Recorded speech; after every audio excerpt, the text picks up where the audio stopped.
And welcome back to the First and Goal podcast. My name is Lewis, and next to me, as always, is my beautiful co-host, Laraib, as we are super excited to break down week 16 of the NFL season.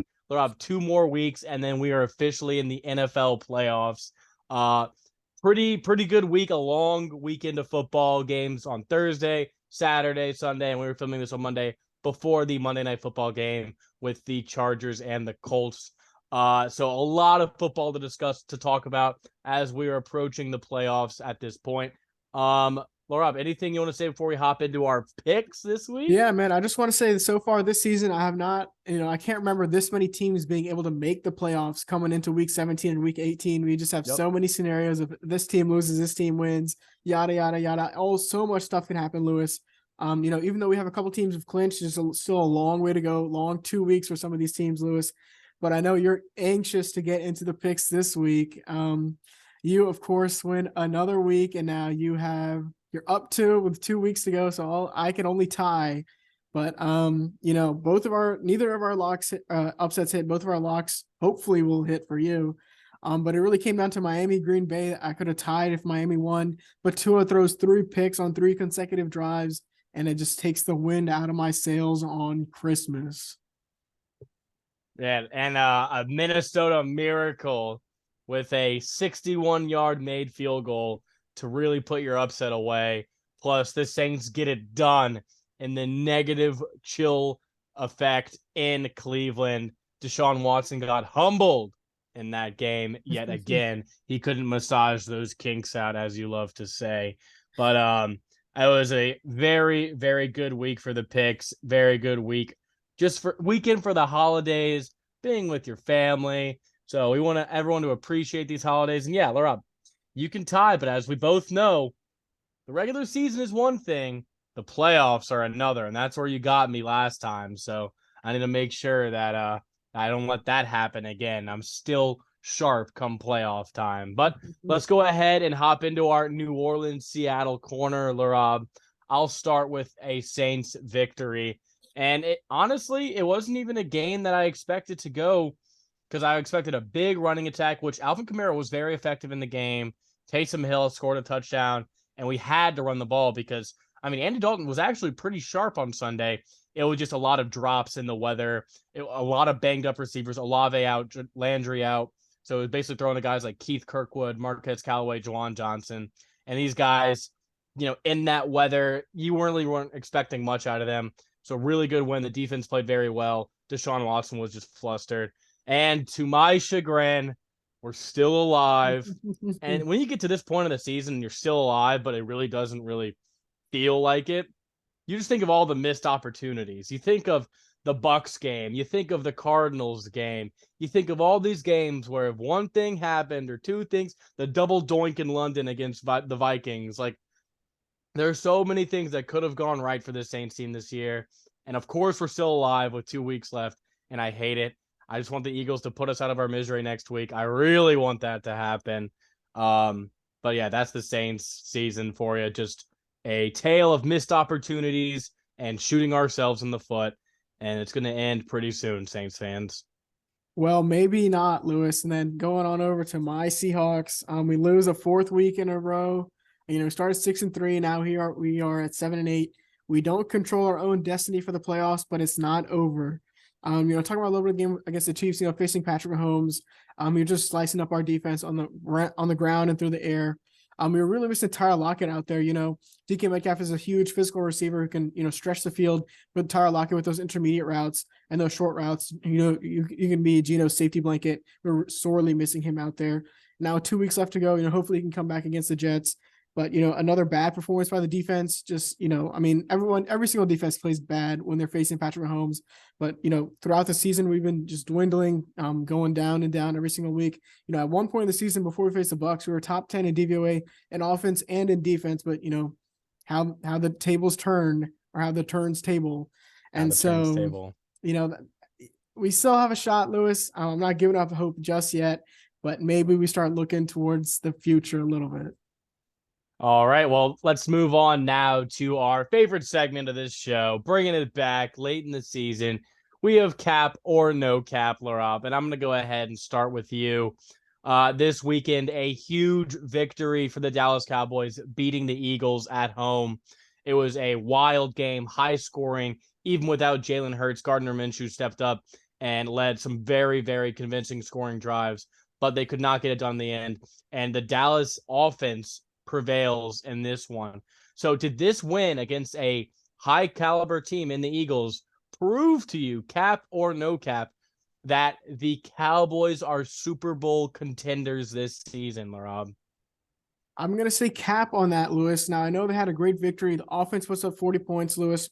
But on the other side of the ball, that was a really big question for me. Giving up 34 points to Gardner Minshew was just not a good look. I mentioned, about this game, I like the Cowboys to win, but what I thought was going to be the big factor in this game was going to be the defense. I thought they were going to step up, especially after they lost against the Eagles last time on the road, of course, the overtime loss the week before. I thought, the defense is really going to hammer down. We're going to see some big pressures. We're going to see some good, secondary play, but we didn't see any of that, Lewis. Gardner Minshew just diced up this defense through the air. And then on the ground, Miles Sanders, of course, had a crucial fumble in that game, which almost could have led to Eagles' game-winning drive. And so, you talk about some of these other teams who have high-powered offenses like the Vikings in the playoffs. Of course, the Eagles, who they just gave up 34 points to with their backup quarterback. The 49ers with Brock Purdy and company. It's just a little concerning for me for this Cowboys defense when you say Super Bowl caliber team. I really like teams with great defenses who can, get stops, get turnovers, and control the game a little bit. And, Dak Prescott, he played well in this one. But we know he can be up and down. So if there's a game in the playoffs that the Cowboys need, their defense to hunker down and get some turnovers, it's going to be a little concerning for me, looking at this game, Lewis. I got to disagree with you, Rob. I'm going to say no cap, just because, like you just mentioned, yes, the defense does give up a lot of points, a lot of yards, and you can run on them. But my thing is, they came up with two very timely turnovers in this game, forcing an interception late by Gardner Minshew, and on the next drive, forcing a fumble from Miles Sanders, which really let the Cowboys jump up on top and control that game, in which the Eagles were leading by a touchdown in that fourth quarter, I'll mind you. So this is an opportunistic defense. Yes, they give up a lot of yards, but they seem like they have the playmakers to make those crucial plays late in games, and we've seen that. And when you look at this NFC and say, are any teams significantly better than the Cowboys? I'm going to say no. We just saw them beat the Eagles, yes, without Jalen Hurts, but Jalen Hurts coming off an injury, he might be different. And you could tell in that Eagles game, they kind of changed up their offense a bit. There was a lot of those, read option runs that could have hurt the Cowboys more if it was Jalen Hurts at quarterback, which I'll give you that. And I do think that he unlocks a different element for them. But I just think this Cowboys offense showed me a ton. They just have so many playmakers, Rob. CeeDee Lamb had a monster game. You had Tony Pollard is just a weapon. Ezekiel Elliott gets you tough, yards on first and second down, which is huge for this Cowboys team. Just keep moving the ball. And Dak Prescott, yes, he's been turning the ball over a lot. And that first play of offense when he throws the ball directly to a defensive lineman and Josh Sweat for the pick six, obviously that's a critical error. But, to come back from that with 14 straight completions, all these scoring drives, and he looked sharp in that game, Larob.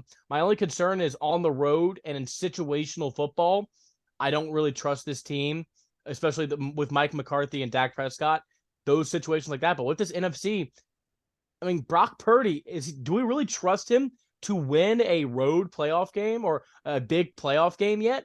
I don't. Yes, I love this 49ers team, but we're still talking about a, basically undrafted quarterback here who has to step up huge in huge settings. And there's going to be games when he needs to. And then the Eagles, the Cowboys just beat the Eagles. So there's a little bit of edge there. And they scored a lot of points on this Eagles team who just lost some key defensive pieces in that ball game. So we'll see how that matchup goes again. And there's really no one else. Yes, you brought up the Vikings, but the Vikings, they're not that great of a team, as we keep saying. They find ways to win, which is credit to them.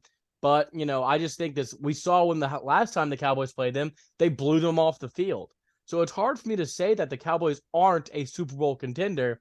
Now, can they match up well with some of these juggernauts in the AFC? I don't think so. And if they get to the Super Bowl, we'll make our prediction there.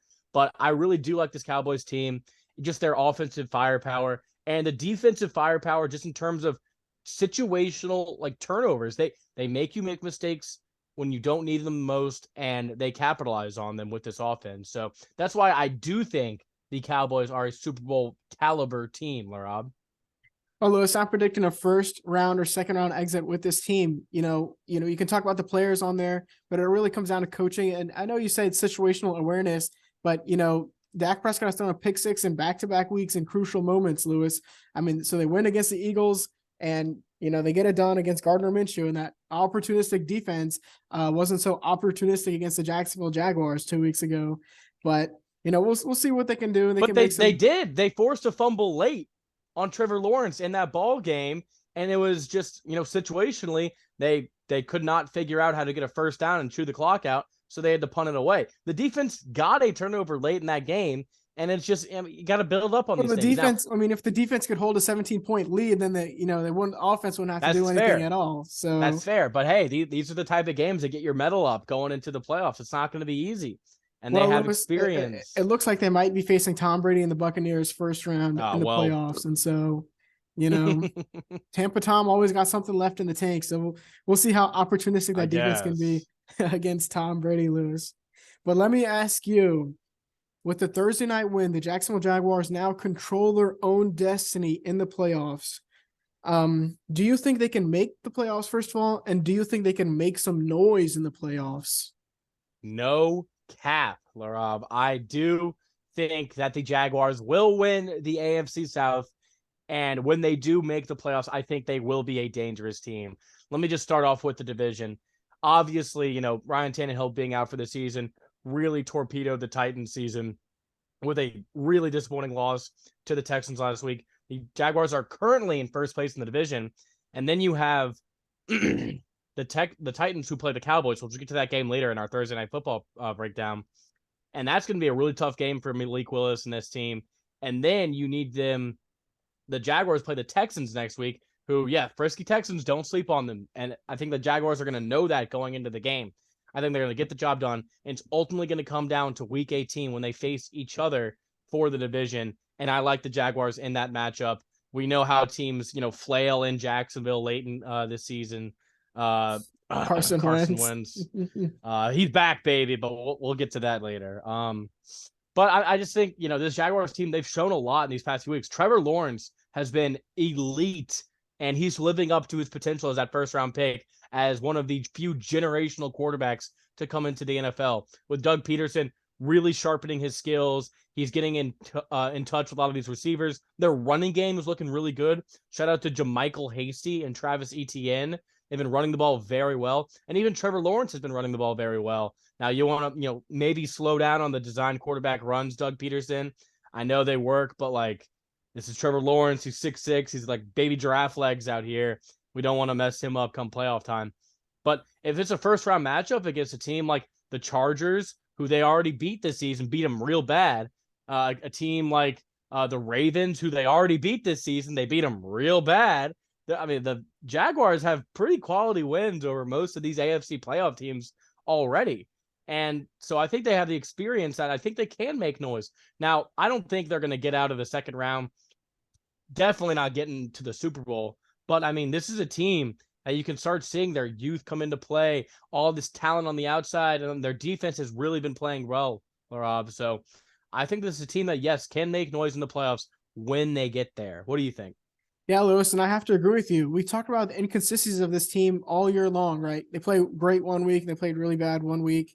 But it looks like they really buttoned down on some of those issues. And Super Bowl, Super Bowl winning head coach Doug Peterson has really instilled some great qualities onto the quarterback, Trevor Lawrence. He hasn't been turning over the ball that much. They played a rainy Thursday night game in which they were, they were underdogs against your boy Zach Wilson in New York. And so that was a great win for them, dominating on Thursday night. And now they're a little bit extra rest coming up for this next week. But Lewis, I agree with you. I think they can win their division, especially against the Titans team with Malik Willis at quarterback. The offense just looks anemic out there, even with Derrick Henry going for, over 150 yards against the Texans. They couldn't get it done.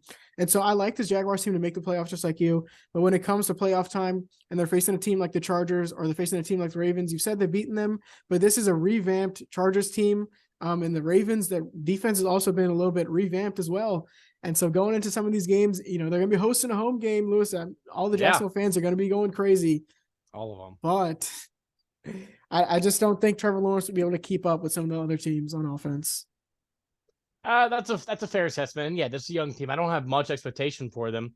but it's definitely going to be an exciting game. It's definitely going to be a, coming down to the wire. We've seen this Jaguars team go toe to toe against some of the best teams in the NFL in the past few weeks, and beat them down pretty good. And that Cowboys game, obviously, that game didn't win to overtime, but it takes a very resilient team to still stick in there and believe they can win that ball game, in which they did. So a lot of credit goes out to them. And then for the rest of this division, the rest of the AFC, this is not, no one wants to play the Jaguars, who are one of the hottest teams in the AFC, unless it's like a KC, Buffalo, or Cincinnati draw. Then I feel like anyone can win any of these games. So I'm excited to see what they can do come playoff time. And Trevor Lawrence is starting to become, I would argue, a top 10 quarterback in the NFL right now, Laraib. But I'm going to flip. Let's go to another AFC team that had played yesterday on Christmas. We had the Miami Dolphins playing the Green Bay Packers, Laraib. And let's talk about Green Bay right now. After pulling off an impressive victory that your boy predicted this week, they now are in a really good position. They came into this weekend with a 3% chance to make the playoffs, and right now they have a 37% chance to make the playoffs, Laraib. All they need to happen is for them to win out and for the Commanders to lose one more game. Do you think with this win on Sunday, the Packers, who we held a eulogy for, we held their funeral, we wrote their obituary, can they prove us wrong and make the playoffs, Laraib? Can they make the playoffs? Will Sure. they make the playoffs? But will they make the playoffs, Lewis? Going for that 7th seed, I'm going to say no. I still trust in why Seattle Seahawks, Lewis, and some of these other teams like the Lions still have a chance. And for this Packers team, they don't control their own destiny. They need somebody else to lose, and they have to win out. Now you're facing the Vikings next week, who, want to hold on to that 2 spot, Lewis. And then week 18, they have to play the Lions, who aren't out of it just yet. So they're going to be going into the Lions den for these last couple of games. And meanwhile, the Commanders, of course, they're going to be fighting for their playoff spot. The Seahawks are still going to be going for it. So it's a wild goose chase over here in the NFC for the last 7 seed. But I don't think they can get it down. Now this team has been really impressive, Lewis. Like you mentioned, their pass defense is really good, but they got exposed a little bit by Tua, at least in the first half, not so much in the second half. And then on the ground game, of course, you guys like Preston Smith, just coming after the quarterback all day long. And then on offense, it looks like Aaron Rodgers has really gotten something going with Christian Watson and Romeo Doubs. Aaron Jones is dealing with a little bit of an injury, but him and AJ Dillon are always a great 1-2 threat. When you're talking about facing a team like the Vikings, I know divisional opponent, and that game's going to be really, really close, Lewis. But I think the Vikings have always pulled out these 1-score games this season, and I think they can do it again. And then for week 18, when you're facing the Lions team already beat you this year, and I think they could do it again, Lewis. Yeah, I don't disagree with you, but it's for different reasons. I think the Packers will win out, in fact. I just don't think the Commanders are going to lose out.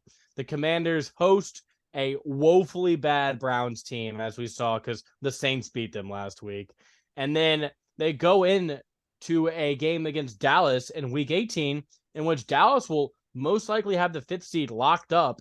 And you're that next week for you as Dallas, you're going on the road to play a playoff game. So you probably want to rest a lot of your guys if possible. And yeah, we've seen guys like Cooper Rush have good games, but this is a must-win game for the Commanders. And I think they can pull it off, especially now that Carson Wentz is back for this Commanders team. So I think this is a game that it's not necessarily about the Packers. I think the Packers, they showed me a lot defensively in that ball game. Immediately you get scored 10 points basically the first 5 minutes of game in Miami, and you just expecting like, all right, this is gonna be a track race. This is gonna be really ugly for this Packers team. And then their defense locks up. And like we mentioned, or we didn't mention yet, but we were talking about this earlier, Tua throws 3 straight interceptions on the last drive of that game, and the Packers get it done. And you can argue this is their toughest game for the rest of the season, because the other 2 games you mentioned, they're both at home for the Packers. And it's going to be a hard test for any team to go into Lambeau in January and pull off a win. That's basically impossible for most teams. And to say that the Vikings and Lions can pull it off, yes, the Vikings probably have the best shot, and the Vikings, to your point, will be playing for that 2 seed. But they really need the Packers are going to need this game for their lives. And Aaron Rodgers versus the Vikings already beat them week 1. He has something left in the tank for that game. I think he can win. So in conclusion, I think the Packers will win out, but I also think the Commanders going to win out and secure that 7th seed, basically making it to where all of the NFC East will represent themselves in the playoffs come this season, Laraib. But let's go ahead. Did you have anything else? Did you agree with that? Do you Well, think no. all right, first let me ask you, do you think the Commanders are going to win out? Well, if Carson Wentz starts any of those games, Lewis, I don't think they can win out. I'm being Oh, honest.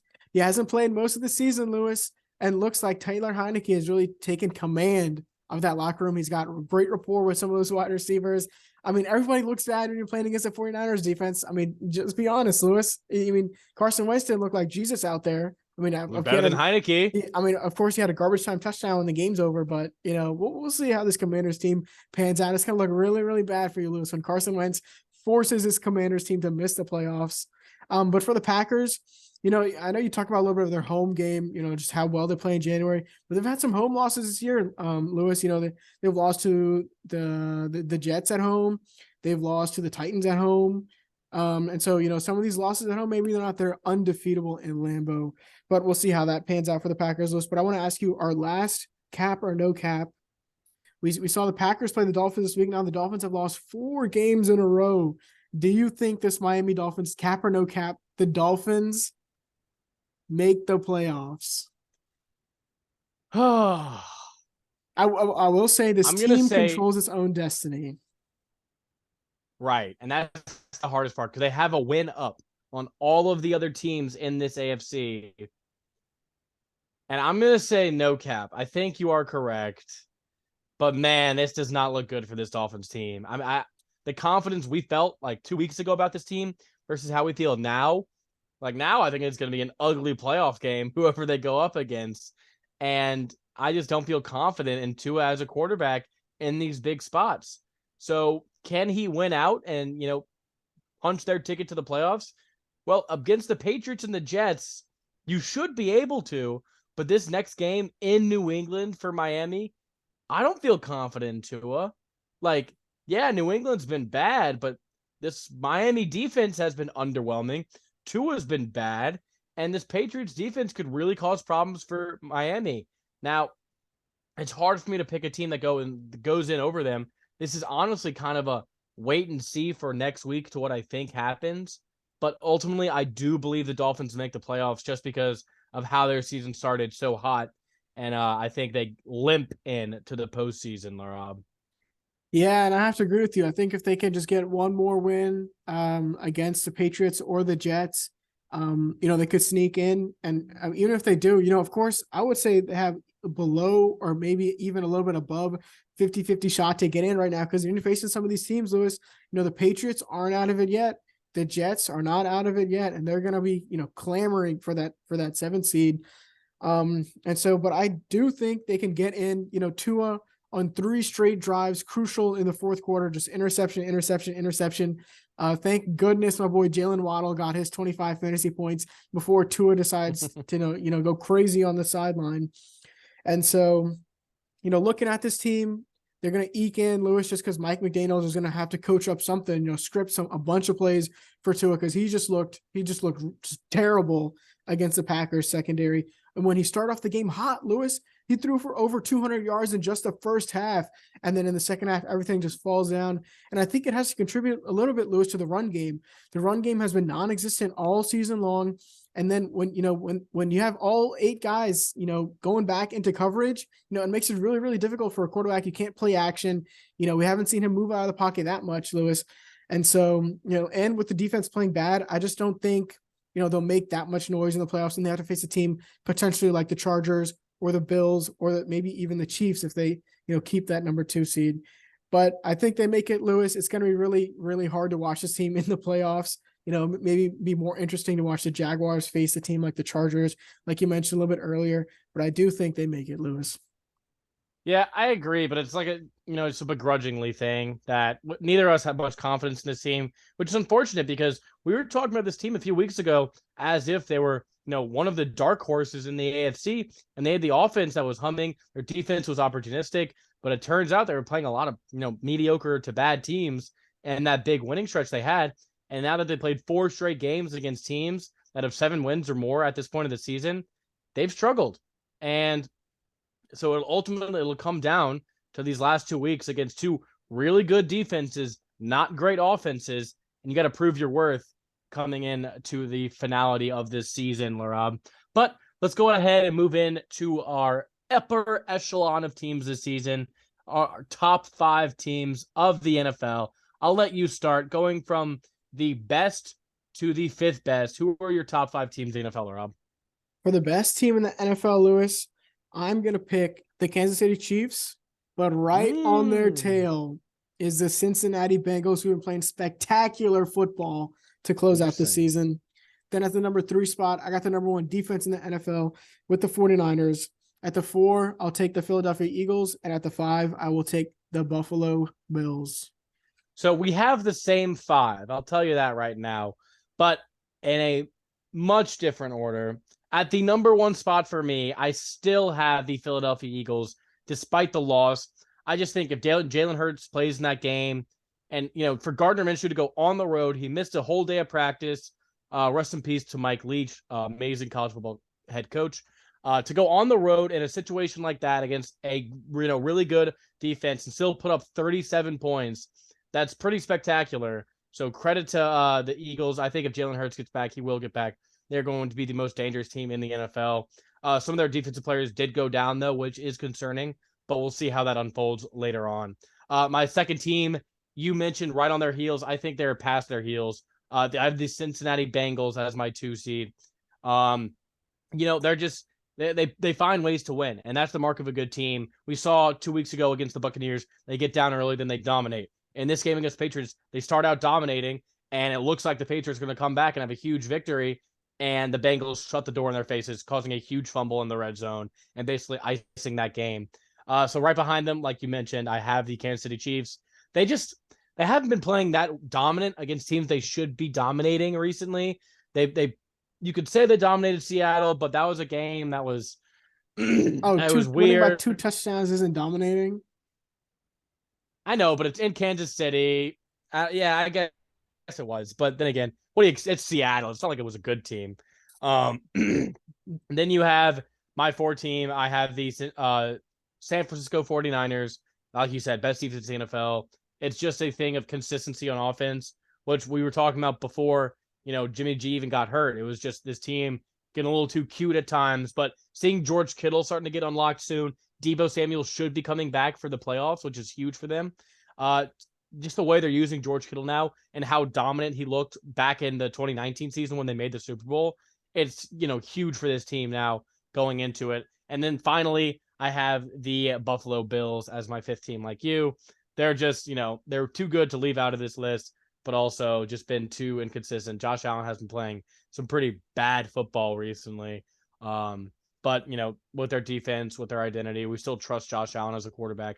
That is why they're my 5th team in the NFL.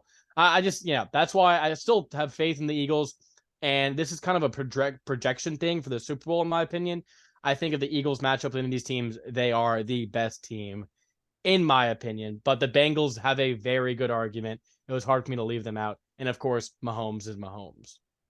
Yeah, of course, we can clearly see these top 5 teams. We had the same exact teams, just a little bit of different order. But we'll see when the playoff times comes, which one of these teams really deserves to be in the top 5, Lewis. Who are the pretenders and who are the contenders, Lewis? But let's move on to Thursday night football. A big one here for both of these teams. The Dallas Cowboys going to Tennessee to play the Titans. Cowboys minus 9.5, Lewis. Is there anything this Tennessee Titans team can do in this game against the Cowboys to keep their playoff hopes alive? Well, we've seen teams be able to rush the ball effectively against Dallas, and this game is in Tennessee. So I expect this to be a lower scoring game. I don't think Dallas, but then again, Dallas is the type of team. This is the Mike McCarthy classic, like we've talked about, where a bad team, he just wants to stomp them out, show that he's a great coach. And really, we have a dominant NFL team. And then we saw what happened against the Texans, and the Texans gave them a real big game in that one. So this is no slam dunk for the Cowboys, in my opinion.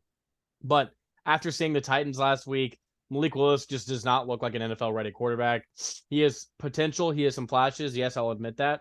But I mean, it just with the lack of receiving weapons, Derrick Henry really is not a factor in some of these games where they're down a touchdown, honestly. So you can't even use your best player in a lot of these games when you have, a deficit and just no other weapons on the field. So, I mean, this is a game I'm hard pressed not to pick the Cowboys in. I think it'll be lower scoring, but I still do have the Cowboys covering, Laraib. I'm going to go Cowboys 23 to Tennessee 10. And Lewis, I agree with you, but I think Mike Vrabel, if he can be the X factor in this game, he's on the sideline with his headset on. But if he can, put a little bit of courage into these guys, I think the Titans can cover. This is a kitchen sink game for this team, Lewis. They've been sliding week after week, and if they can, this is their last shot when they face it. Of course, they have to face the Jaguars next week. But I think they will still lose, but they'll keep it close. But I like the Cowboys 27-21 as Mike Vrabel does his best to try to have a comeback with Malik Willis late in the fourth. All right, well, that's going to do it for this week's episode. Make sure you check us out on Thursday for our predictions coming down the wire. This is playoff time. This is where teams get in. This is where teams lock things up. So many clinching scenarios. We'll get into all of that in our next episode, so make sure you tune in for that. Laura, anything you want to say before we head out of here? No, I just want to wish everybody happy holidays and Asking Me the First and Goal podcast. Signing off. Peace.